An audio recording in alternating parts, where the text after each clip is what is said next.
deducted the housing levy. The Kenya Revenue Authority and other accounting officers to take note that currently there is no law authorizing the implementation of the housing levy. Mimi na support housing levy.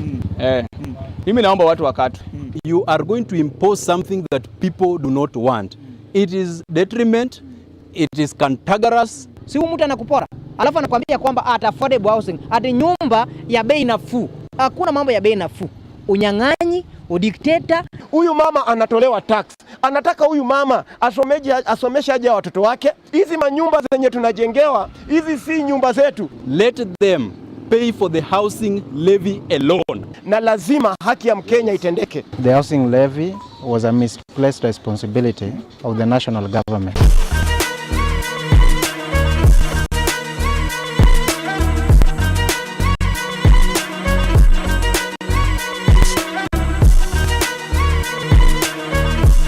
Wakati ambapo linajadiliwa, sisi wenyewe tunalijadili papa hapa ndani ya bunge la wenyeji. Mpenzi mtazamaji, huenda limekufikia, huenda umelisikia, na sasa hivi tumeganda ili kuweza kupata tu uhalisia wa mambo jinsi yanavyokuja. Na vile vile mpenzi mtazamaji, sipo peke yangu, nipo na baadhi ya watu ambao wataweza kutusaidia kuelewa tu hali ya mwananchi wa kawaida, wanasema nini kuhusu baadhi ya masuala yanayojadiliwa kwenye bunge la wenyeji. Linalohusu taifa, mpenzi mtazamaji, linahusu mwananchi, linalohusu serikali, linahusu mwananchi wa kawaida, na bila shaka linalohusu bunge la kitaifa, linahusu bunge la wenyeji. Jina langu ni Moses. Chandamana nasi hadi tamati, lakini mwanzo hebu tupate tu kujiweza kujitambulisha, alafu kisha tuanze na upande wa kulia. Asante sana bwana Okech. Kwa majina najulikana kama mjukuu wa bunduki, kijana Uhuru Kenyatta, macho ya Simbarati kwa ground, speaker la bunge la wananchi Kenya mzima. Kabisa. Yeah. Asante. Asante sana. Kwa majina naitwa Tom Ogendo, founder Parknet Organization, pia kiongozi wa vijana. Ni kwa majina ni kama wa Kisumu. Mimi ni president ya wazee Kenya mzima. Yup. Lakini wewe si mzee babu. Mimi ndio nimesimamia wazee. Wazee wanasimamiwa na vijana kama mimi hapa. Kweli kabisa. Wewe? Mimi naitwa wananiita kama 7 hours. Mjukuu wa baba Raila Amolo Odinga. Chief engineer wa kimataifa. Kabisa. Mimi kama mwanabunge la wananchi Jakaranda, East Africa, Central Africa na Middle East na dunia mzima. Bila shaka. Asante sana. Kwa majina mimi naitwa Akal Hesbon Simba. Mimi ndio national chairman wa Kenya Youth Federation, national chairman ya vijana Kenya mzima. Yes, mimi ndio natetea haki ya vijana in all the 47 counties. Asante sana. Yes. Asante sana. Wanasema wewe ni nani? Okay, kwa majina wananiita Heart of Lion, yani roho ya simba, msema ukweli, mtetezi wa wanyonge, mtetezi wa serikali na polisi, mtetezi wa vijana, mtetezi wa kina mama wajane, mtetezi wa mayatima. Yani natetea kila kona, maana mimi nimepatiwa roho ya simba kama roho ya Daudi aliyemwangamiza Goliathi. Kabisa, kila mmoja ana maelezo yake ya yeye ni nani na hususan yeye ni nani. Bila shaka mpenzi mtazamaji, tunapoanza ili gumzo, kwa kweli hizi deductions za housing levy, wewe unahisi namna gani? Okay, mimi kwa upande wangu kama Heart of Lion, mimi siku support mambo na house of levy. Maana niliona mwananchi ataumia. Na nikiona hata hili jambo lilipelekwa mpaka kwa mahakama likakataliwa. Na cha kushangaza sana, ile kitu ilitendeka ilishangaza wa Kenya na hata ilituweka uchungu sana, maana kitu ambayo imekataliwa wezi force. Ni kama ule mtu akona allergy ya nyama, unataka umforce kule. Hiyo ni kama kutaka kumuua. So mimi ile kitu nasema hiyo kitu wa Kenya hawajaipokea kwa njia nzuri, na mimi sijafurahishwa na ile jambo, maana hii ni kitu ilikataliwa kwa mahakama.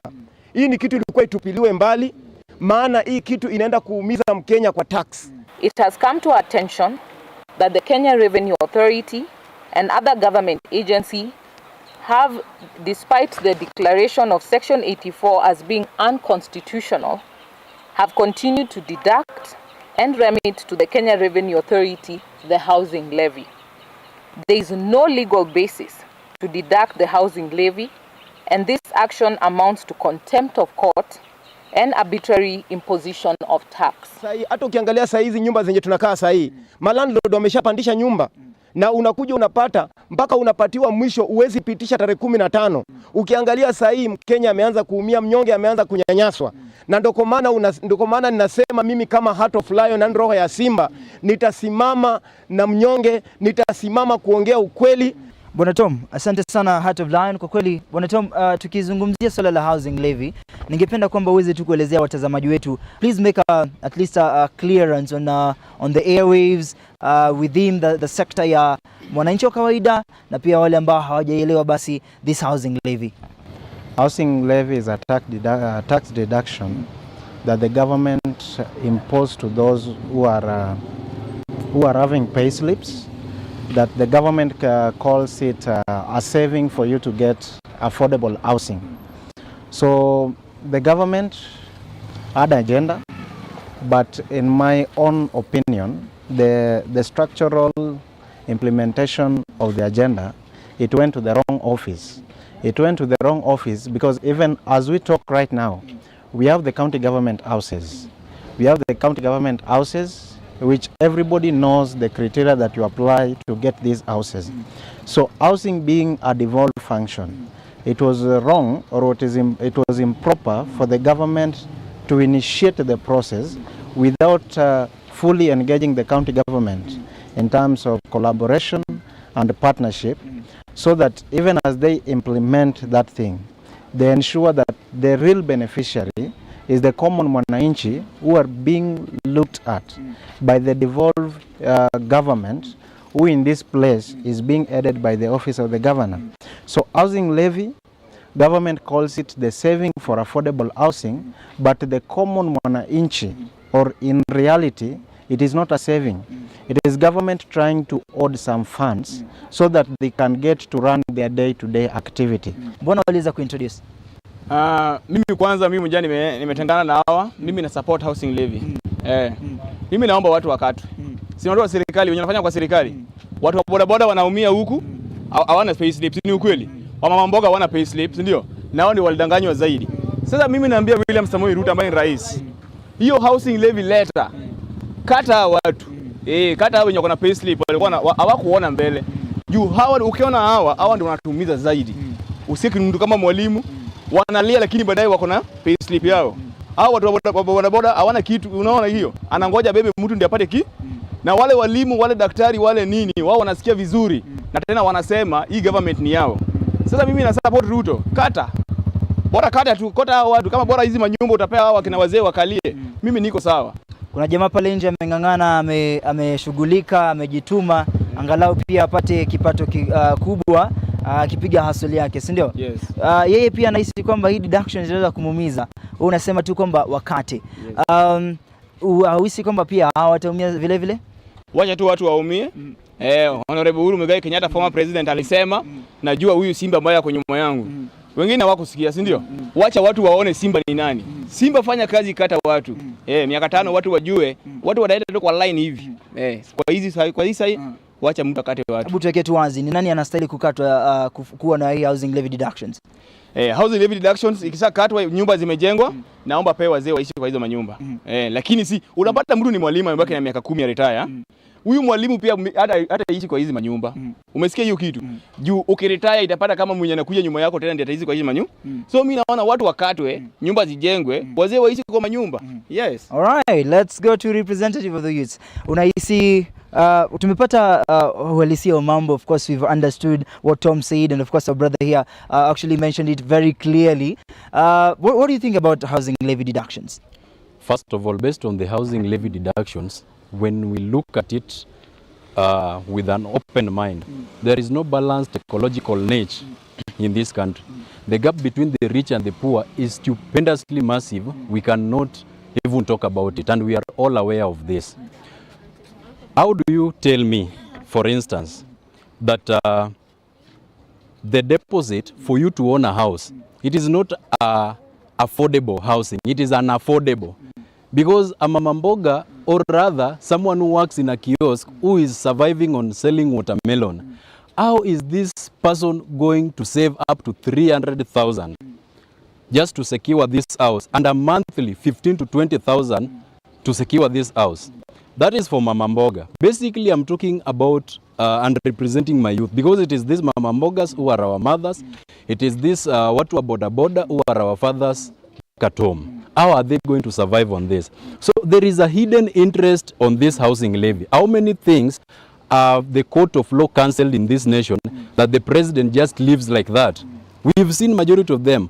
Why was there some pressure on this housing levy? There was an hidden agenda on that. Ukiangalia kwa ile kitu ambayo inatakikana kwa maisha ya mwanadamu ya kawaida kila siku, tunataka afya, chakula, na elimu, vitu tatu muhimu. So hizi vitu tatu kama haijashughulikiwa na serikali iliyoko katika kwenye mamlaka, hizi ni sarakazi na hizi ya kimabavu ya kunyang'anya wale ambao wanafanya kazi.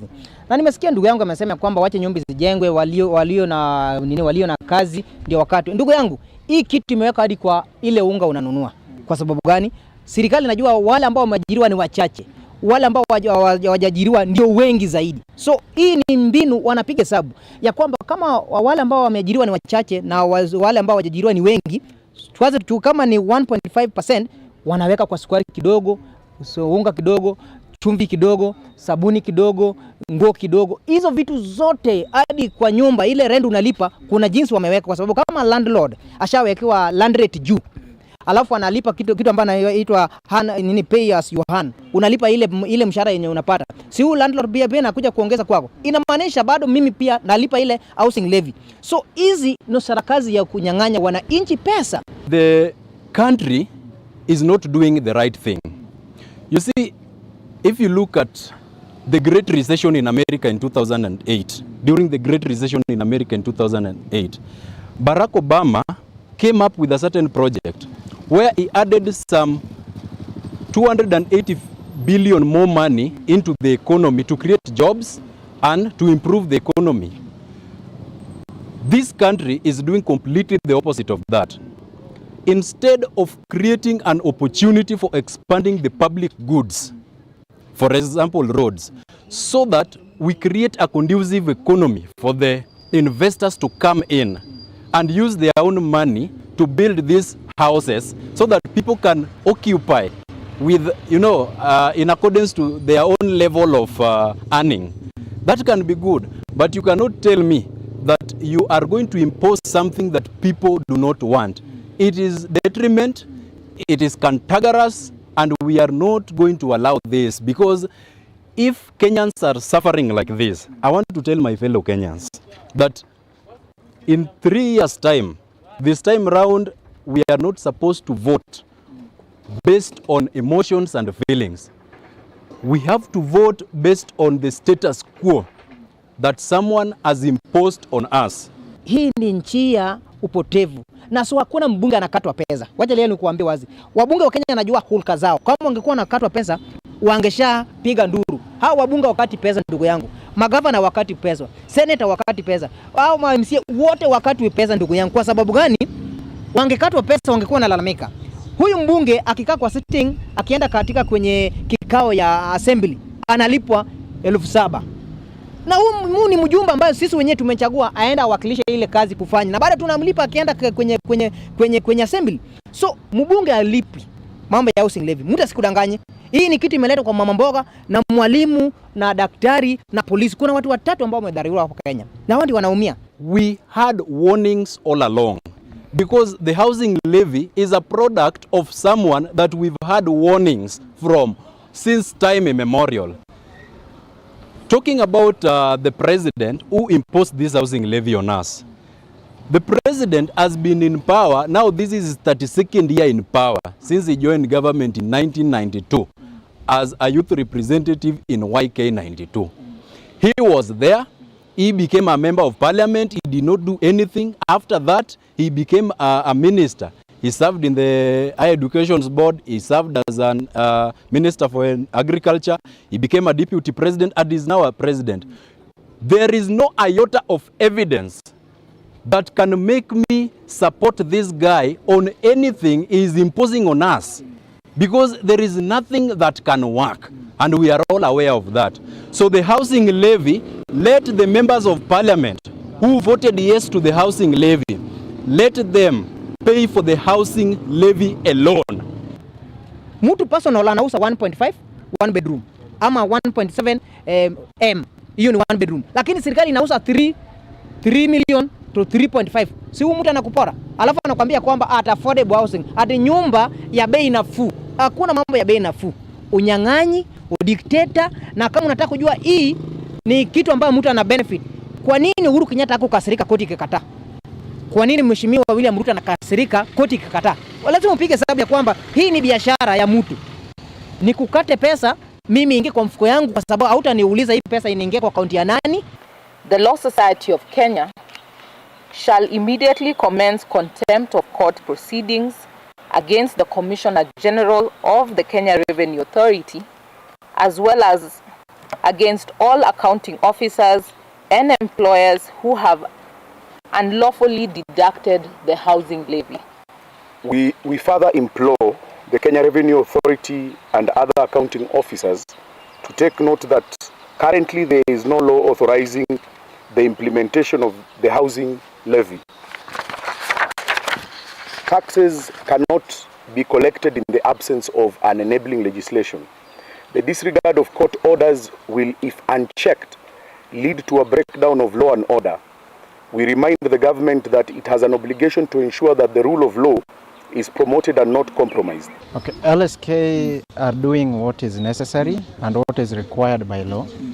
We understand the housing levy was a misplaced responsibility of the national government. A good thing in the wrong docket. So what the LSK is challenging is the legal framework under which the housing levy was incorporated.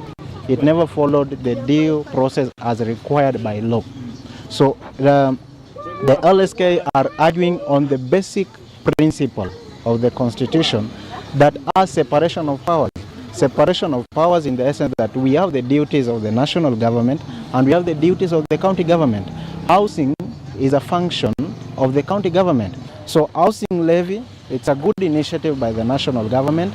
However, what Kenyans are challenging is the manner in which it is being implemented. There is a government policy not to comply with court orders that the government does not agree with. And we are concerned that if we continue in this manner, then the administration of law going to courts will lose meaning, and it will get to a point where ordinary members of the public will decide to take law into their own hands to deal with situations or any conflicts that they may have.